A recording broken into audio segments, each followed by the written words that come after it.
Alert Media.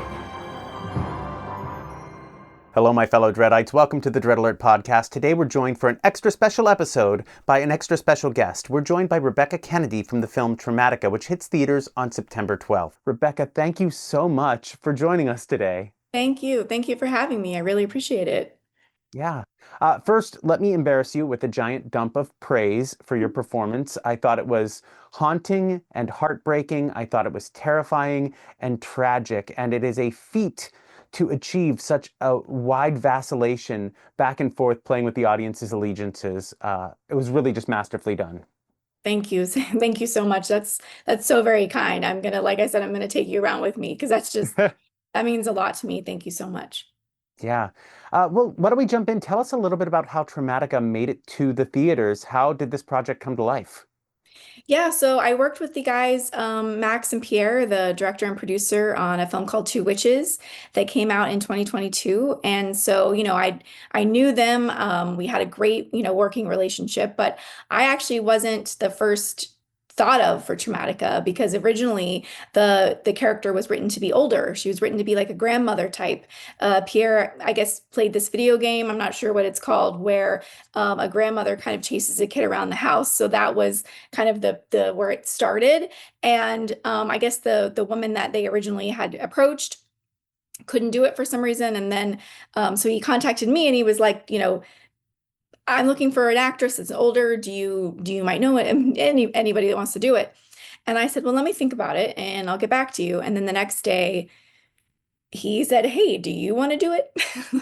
And I was like, I would love to. I mean, what am I getting myself into, right? I read the script and I knew immediately that they were going to make it crazy and it was going to be well worth being a part of. Like you mentioned, the role of Abigail is there is such a wide range to her. She has such an arc. I love that she starts in one place and you think you know her, and then it gets turned on its head. And by the end, I hope you have some sympathy for her. And like you said, maybe you're heartbroken for her in the situation she's in. So I was happy to jump on board. They're such collaborative, amazing filmmakers to work with that I knew it was going to be a great experience. So that's how that kind of came to be. And then we filmed in 2023, and then 2024 was the festival run. So we played in London at Fright Fest. We played in Stages in Spain and some other festivals around the world. And then they were able to. They have a sales agent that was able to sell it to Saban Films, is who bought it. And I've done quite a few indies now, indie horrors, and I expected it just to, get bought by someone and then it would go on a streaming like you do, and it would live there and that'd be great. It's Two Witches is now on AMC Plus and Shudder, so it's a great platform to be a part of. I had no expectation of the theater. And then when they said theaters, I thought, okay, I'm going to be cautiously optimistic. I've heard that before, and you get maybe 8 to 10 theaters, and that's fine. That's something. It's people get to still see it. It's great. And then when I realized what was happening, that they were looking at over 700 theaters, my heart was like, what? That's incredible. I just did not dream of that. So the fact that people are getting to see it, see the hard work that they've put into this, see the performances of the actors is just it's a dream come true. I'm excited for people to see this in a theater. I watched it at home. We were lucky enough to get a screener, and I'm probably going to be in the theater with the rest of the audiences because I think this film will benefit from being seen on a big screen. It is relentless, I think, is what I said to my wife when we watched it together. My wife is our co-host, and so we watched it together, and she was like, "That is not good for my family-friendly horror channel." But yeah, relentless film. Yeah. Um, well, so you've done some indie horror. Is there anything else you'd like to highlight on this performer journey? I was an actor for many years and a Oh director yeah. in theater, so I understand that when you have this one role that gets you in 700 theaters, there are dozens of roles that come before that to pave the road. hmm hmm Yeah, is there anything like you'd like to highlight? Yeah, I mean, definitely, there's been so many great opportunities, of course, working with them in Two Witches. I did another film called The Veil that you can see behind me. that is a thriller mystery. It's not not quite as relentlessly terrifying, but it's a great a story about redemption and forgiveness and what it would look like if you got a second chance at doing something that, a mistake you made when you were young. I did another film called Crust that Sean Whalen directed and stars in as well, who's my business partner, who's also has a small role in Traumatica. And so it's fun to get to have him join me in this film as well. And then, then when I first started this journey, I was in a film called House Hunting, and that movie kind of showed me that I wanted to do this because that was my first feature. It was in another state. We filmed for a month, and at that point, I had only really done student films and short films, and so I had no idea if this is I could actually do this or I would be able to actually be capable of doing it. So that film always will hold a special place in my heart because it was the one that kind of introduced me to the love of doing this. And then of course, like I'm lucky enough to have been on some great TV shows like Law and Order SVU and Criminal Minds and Station 19. And I recently did a stint on Lincoln Lawyer, and all those experiences have definitely shaped me as an actor and helped me grow and expand and hopefully be better at my craft every time I'm on set. So, and there's things I haven't mentioned, of course, because like I said, I can't mention everything, but um, so much. So I'm thankful so many of my projects have shaped who I am as a person and as an actor, and hopefully I get to grow and be better from each one. I think it's important that you bring your person to the roles. I mean, that's the craft, right? That's what it is.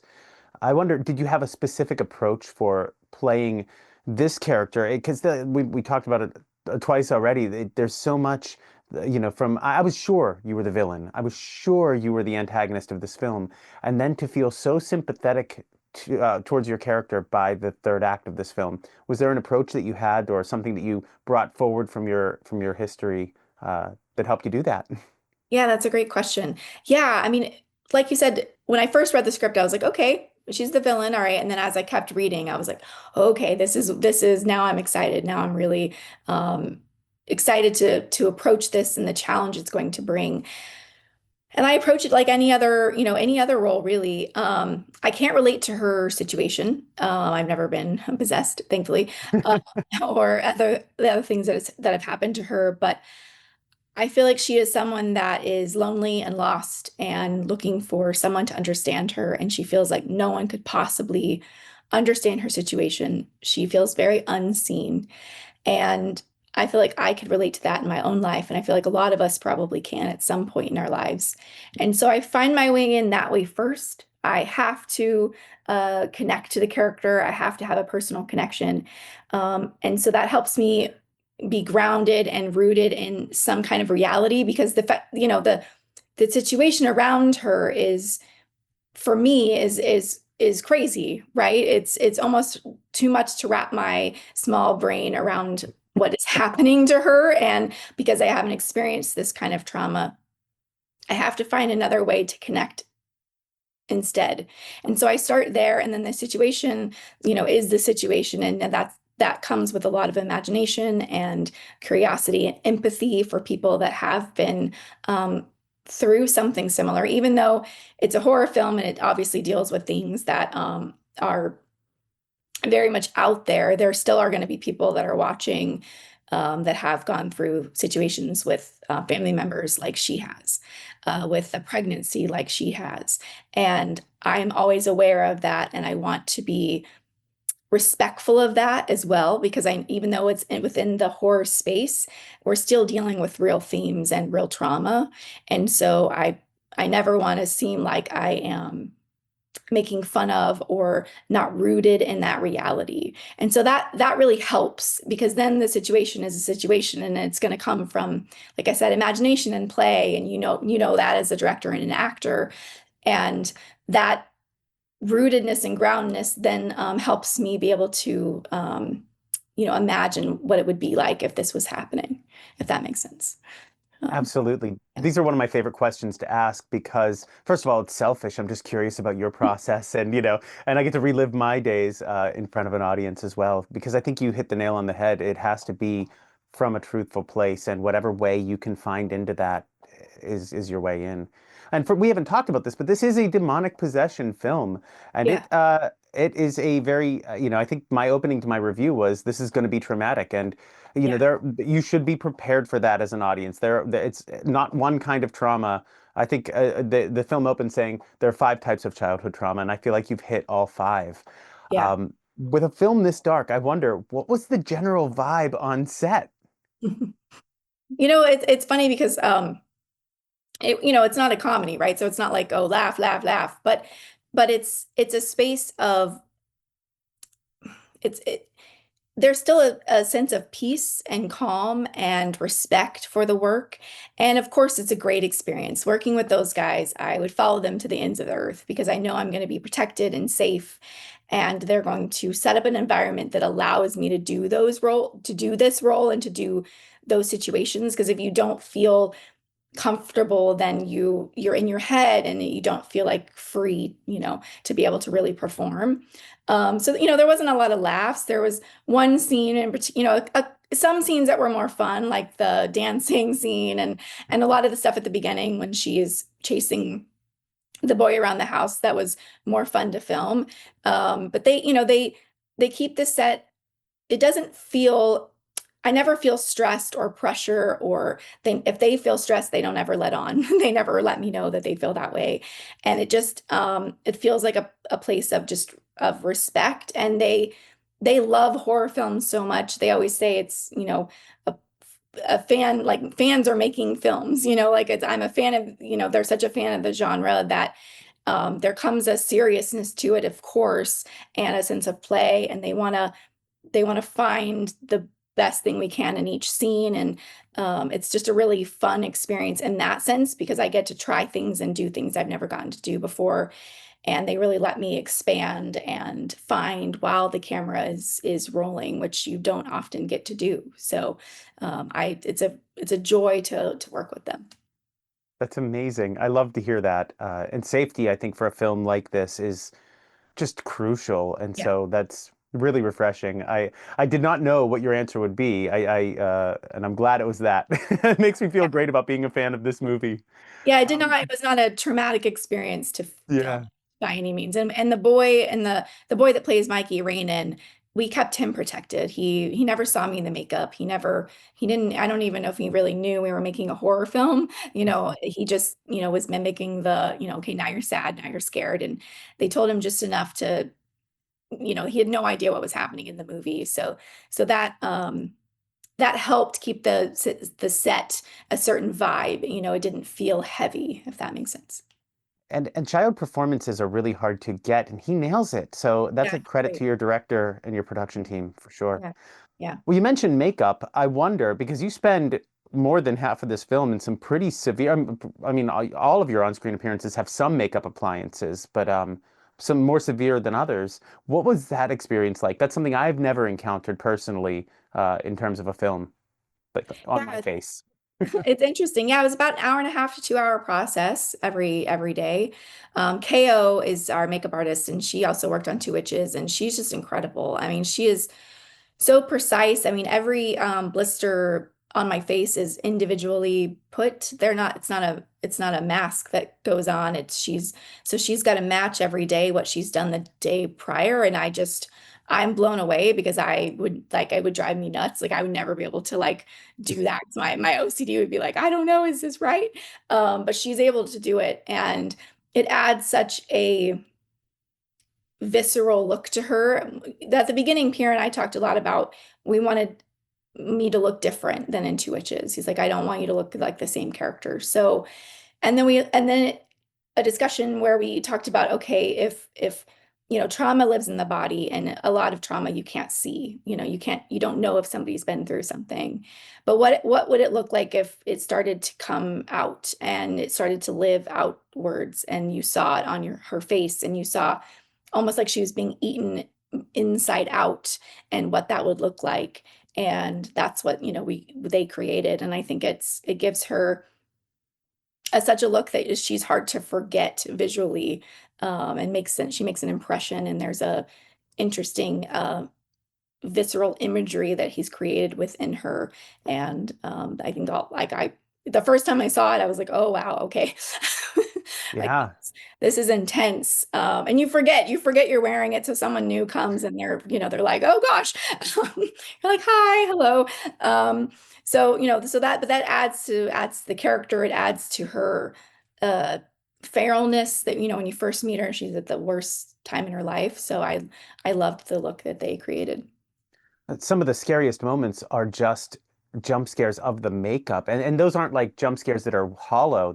There's something on the back end of them, and no spoilers, but the demon design as well is Mhm. just so well executed. I just bracket this out to give some flowers to your makeup artist because and to your design team because that was Yeah. it was really effective. And that's all Um, practical. So anyone yeah. watching it, it's all practical, which is, hard to do. So props to them. Yeah, I know that this entire channel and most of the reviewers I socialize with, we are all giant fans of practical effects, and I assume that our audience is as well. So yeah, another reason to buy a ticket to this. It's really well done. Thank you. Uh, there were more than a few challenging scenes in this film, and I just wonder, were there any that you looked forward to filming outside of the ones that were just so, probably hard to execute? Were there any that maybe were hard to execute that were exciting, or just something that was pure fun?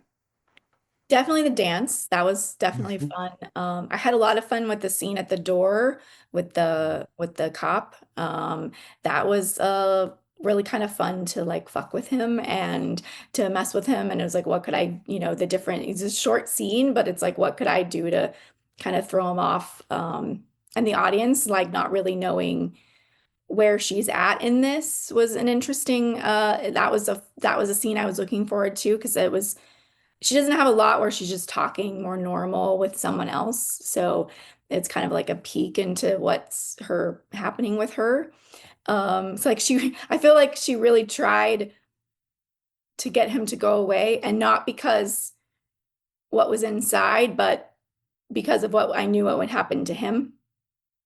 Hmm. So there's an interesting dichotomy there of like, without saying anything, but also not letting the audience know that it's what is coming. Because at that point, you don't know who she is yet. So it's like, I don't want to tip my hat. But so that was a fun scene. I liked doing the scaring stuff is always fun. I never ran on all fours before. So everything in the movie is me. So that was fun. Trying to making sure that worked. All those were fun because you don't, it's like stuff you never get to do in a movie. You never get to Yeah. do a scary thing. So, yeah. I was white knuckling that door scene the whole time as an audience member for what it's worth to you. I was like, please, she just go. I know you're doing your job, buddy, but just go. Way. Yeah. Yeah. Yeah, white knuckling it. Oh, our review on TikTok actually got age restricted. I had to re-edit and repost it because of the shot of you laying down with blood on your face. It was deemed too scary for TikTok. So I just, Yeah. yeah, shout That's, out to yeah, fair. All right. Shout out to us, I guess. Yeah, no, it was great. There's some really fun practical scares in this. So yeah, looking at this film, it is challenging in a lot of ways, and I mean that in the most positive way possible. It's challenging as an audience member because it's very scary. It's Yeah. challenging because the topics that it covers. It's challenging because there's a sort of time gap at some points. What would you want an audience to know going into this so that they have the best possible experience without spoiling the film? That's a great question without spoiling the film. Yeah. I think there's like kind of two ways you could watch it. One is, on the surface level where it's fun and kind of bonkers and a ride and there's a lot of scares and it's a kind of a twisty, you don't really kind of know, it's unpredictable. You don't know which kind of way it's going to go. And then you could also watch it in a way of what's also going on underneath and what's happening in the conversation that's being opened up with trauma and generational trauma and what happens to the cycle of abuse. So that's one thing that's like, I think there's a thing for both kind of viewers. Some people don't, they want just the fun, and that's great, and there is that. And then if people want something that has more of a message to behind it, there is that as well. Um, yeah. I'd say. Yeah, it really does balance both nicely. I think it has something to say, and I also think that you could just go in and get the pants scared off of you. That's really, I love that answer. Thank you. Speaking of the challenges, there is a time jump, and I just want to brace people for this. This is a non-linear narrative. It's not a typical sort of feminine story structure where it loops back upon itself, but Yeah. it is a fractured narrative. I think we said in the review, the narrative is as fractured as our main character, Mikey's psyche, Psyche. and Yeah. we have a jump there. Were there production challenges surrounding that, like location or set design, or just, I don't want to go too much into the details. I'd love there to be that surprise of that third act, but I did want to brace people for it. Yeah, I mean, I wasn't like, are you talking about when it jumps to the present day? Yeah, yeah. Yeah, I mean, I don't know. I can't speak to that because I wasn't involved in those scenes. So I wasn't on set, so I don't know Yeah. how it was filming that part of it. I do love one reason I loved the movie because of the non-linear storytelling, especially in my part, because Mm, it would be easy to tell my story the way that is chronologically in order, right? Like you meet her and then and then it goes on. But I love that you meet her at the worst time because then you think that you know her, like you said, you think you mhm. know who the villain is. And then it challenges you to like think differently. And maybe by the end, you're like, I don't know how I'm supposed to feel about her, like because she's doing horrible things, but then you see why. And I love that because it is it's more unpredictable and more interesting to me to play as well. So yeah, I can't speak to the second Yeah. part, but it found it interesting of the way that they told the story. Yeah, I agree with that. And this movie really is an exercise in empathy. And there are multiple characters who demand empathy from you Yeah. that you may not be willing to give. And we Mhm. talk a lot about this, and we have a sort of editorial side page where we talk a lot about horror theory. And I think horror is one of the genres that require you to put yourself in someone else's shoes, cross gender and Yeah. cross circumstance. And this film is just a shining example of twisting allegiances and demands for empathy. It's a brilliant film. I highly recommend you all go out and see Traumatica on September 12th. We have a few more questions that we Okay. typically ask our guests, and it's sort of a rundown, and you don't have to think too hard. And if you want to give multiple answers to these questions, you're more than welcome to. Okay. But this is a possession film. It has a stellar demonic presence, and I was curious what your favorite possession film is. Well, that's great. I mean, probably The Exorcist, I'd say, is probably I mean, I appreciate the fact that, of course, there are some homages to the film in ours, but I didn't want to try to do their film. Like we can't, I can't touch their movie is brilliant, and I don't want to like pretend like we can do something like that they did. So I think it was great that, of course, there are like the Easter eggs to the film, but then we tried to take our own spin on it the best we could. Because yeah, that film is so brilliantly done that, it's hard to even touch. Yeah, I think that film probably explores a different set of traumas than Yeah, Traumatica does, and yeah, and and it's better for everybody's better for it. I think horror is a great vehicle for projecting our fears outward, and we need to project a couple of different ones these days as opposed to those ones.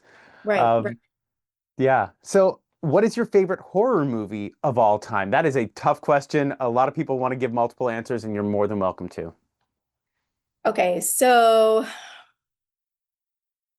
I mean it's crazy because my all-time isn't like your traditional my favorite horror film is A Sixth Sense. And Nice. I it's I remember seeing it in the theater and like feeling changed by it. So I don't know why I just got emotional. I'm so Mhm. weird. But like like to that point, I had never cried in a horror film before, and I still Yeah. cry. I'm like literally crying right now. This is like so embarrassing. Um, No, no, no. uh, I still cry when I watch it because it's just so underneath it all. It's a drama Mhm. about two people that are just trying to find connection, and that's what we're doing in life. I connected to it, and so while there is, of course, the space for slashers and those are fun and I, love seeing crazy kills. There is something beautiful about a movie that is dealing with like real people and then you're just putting the horror elements on top. Because Yeah. if you could, take out the ghosts part of it and it's still a beautifully done film. So I can't believe I just like, I don't know what happened there, but No, no. I saw it in theaters as well, and I don't yeah, know that I was the same afterwards. First of all, the ending of that film. I mean, it's been a while, so if you don't know, but the ending of that film is a giant twist and hit me yeah, like a ton of bricks. But I think you're right. I think the twist is less powerful than realizing maybe what was lost in that relationship. Just a masterfully done film. I think that is yeah, a solid answer. What I've enjoyed most about our conversation today is that we aren't afraid to go into the weeds here about horror as metaphor and what makes a good film and what makes good characters. And that has been right. just so gratifying. Thank you for that, Yeah. brightening up my day. Watching me Um, just like cry on and no, this year my first that I've cried. So there's that. hey, hey, I'm glad to have you on the show, not because of that, but because we're talking about real things with horror. I think too often people, and in the comments we see this, oh, that wasn't gory enough, that wasn't scary enough. Enough. But Yeah. yeah, what I'm interested in, and I have a sick toddler upstairs right now. What I'm Mm, interested in are those relationships and how we can take what's bubbling up in here that I can't maybe put into words or that am afraid to look at, and how we can right. put it out here in a safe way and encounter it with characters that, are made up words on a page brought to life by an actual human being and sit, together alone in the dark of the cinema and Right. experience that. And so, yeah, I think, yeah, good answer. Good answer. Um, Who knew? what, Who knew I was gonna, just start like, yeah, yeah, no, you're right. Because there is a that's why I love all the subgenres, right? There's so many and there's something for everyone. If you love slashers, if you love paranormal, if you love whatever you love, there's something out there for you. But as an actor, like, those kind of roles, like, Tony Collette in the movie, it's just like that's the right, yeah, Haley Joel Osment, my God, and yeah, like, you know, uh Bruce Willis, like they're just forget the horror. The performances are just stunning. So yeah. I I love think it. horror is not appreciated enough sometimes for the performances. Yeah, and they're taxing performances as well. And this is Yeah. the performance you turn out in Traumatica is no slouch and probably extremely taxing for you as a performer, and extremely gratifying for me as an audience member. So I'm Well, just thank you. That's I'm very thrilled, kind. I'm thrilled for people to see this. And where can people see Traumatica if you want to give a plug? Yeah, so they can see it in theaters September 12th, which is this Friday. It's come in some theaters, it's out on Thursday, so you can even get a quick get in before everyone else does. It'll definitely be playing through the week, and then we hope to get a second weekend if people go and see it. So, it's indie horror is so important to like support as much as we can because studio films are amazing. I haven't seen The Conjuring yet, but I want to. I loved Weapons. Um, but we don't have the same, same advertising and same big budget. So uh when people go and see these, indie horror, it shows the studios that like people want to support this kind of stuff. They want to keep supporting original stories and it's so important for us to just be able to keep working. You're echoing what we say here all the time, and that's if there's more people seeing horror, there's more horror made. And we have to put, if we're horror fans, if you like just one horror movie, you are a horror fan. But we have Yeah. to put our money where our mouth is. We have to go out and see these films and support these films. And I find, disagree with me in the comments, but I find oftentimes the indie horror films are doing the most interesting work. So there's a lack of safety in the material, safety on set, but a lack of safety in the material, and that's really exciting. So go out and support Traumatica this weekend. You're probably watching this on Thursday or Friday. If you don't have plans yet, buy those tickets. Go see Traumatica. It is well worth your time.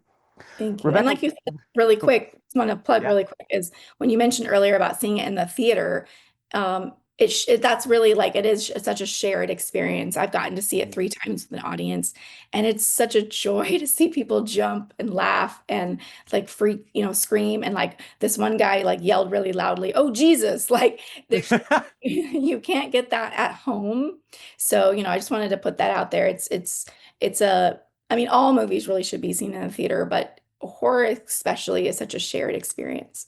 Yeah, and this score is amazing. The sound design is amazing. I have so many. We could go on for hours about the production elements here that I enjoyed. But that's not why we're here. But yeah, I think that all of those things are amplified by a really good sound system and a really clear picture. There's some really creative cinematography that Pierre uses, especially in the early parts of this film, that would Yeah. be amazing on a big screen. So I'll be there, that's for sure. Thank you. Where can people find you on social media if they want to keep up to date with what you're working on next? Yeah, I'm on Instagram at Becca, Bekahk. I'm on X. I'm on Facebook. I'm trying to be better on TikTok. As you've seen, I'm not great. I'm trying. I'm really trying. So we'll see. Maybe I'll do some videos and then I'll never do it again because that's me. And I've said this before. I'm like, anything I make, just know the person behind it is so awkward and like doesn't know what she's doing. And it's like, I don't know. We're just gonna I marvel at the people on there that are like so confident and like cool and like can just like do these really cool videos, and I'm just like I feel like the biggest dork. Um, Your TikTok today was super charming. I loved it. Your lip sync into the makeup. It was, first of all, I enjoyed seeing the makeup again, but it was super charming. Don't sell yourself short. You're that's very worth a follow, and we'll put that all in the description of this video. that's very kind. Um, oh, my pleasure. Anything that you're working on next that you want to plug? Anything that you can talk about? Yeah, I have a movie called Swipe that it's a horror film that I'm acting in. It's got Elaine Hendricks from The Parent Trap and Hana May Lee from Pitch Perfect, Ray Santiago from Ashes versus the Evil Dead, and a bunch of other amazing actors. Sean Whalen directed it. It's in post now. We just wrapped in March, so hopefully that will be coming out next year. I That was my first producing a feature. So I'm really excited to be on the other end of things. I've got a few things in development that I'm working on, and I've got another film called Regression that I filmed in October that hopefully will be coming out next year as well. And then I have a little part in the new VHS Halloween. So Ah. you probably won't recognize me because I look insane. But I after it comes out, I will be able to like post what I look like in that segment.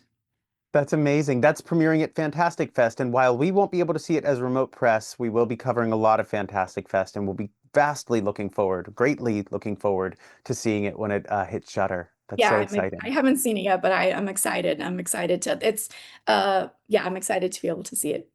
That's so cool. I'm so excited for you. I cannot thank you enough for taking the time to talk with us today. This was a really personally gratifying conversation. I hope our listeners and viewers had the same amount of excitement as I did because you brought up some really interesting things. I just want to bracket one thing that I thought was so cool was the outward expression of trauma through the makeup design. Mm. That's something that I didn't consider. And I'm like, as a reviewer, I'm like, shame on you because it's Oh, no. so clear. No, no, but it's so clear and it's such a good visual metaphor. And like, these little things, I hope that if you're listening to this before you've seen the film, you can go in with a better appreciation, or if you're listening after you've seen the film, because I know you're going to see the film, Yes. that it makes it more rich for you. Thank you so much for your time. Thank you for joining us. Yeah, thank you so much for having me. You're so kind. We appreciate your support so much. It just means a lot. And thank you for letting me like cry on your podcast. Oh my goodness, we no judgment here. We all love horror. We all love horror. Well, that wraps up for today. As always, stay spooky, my friends.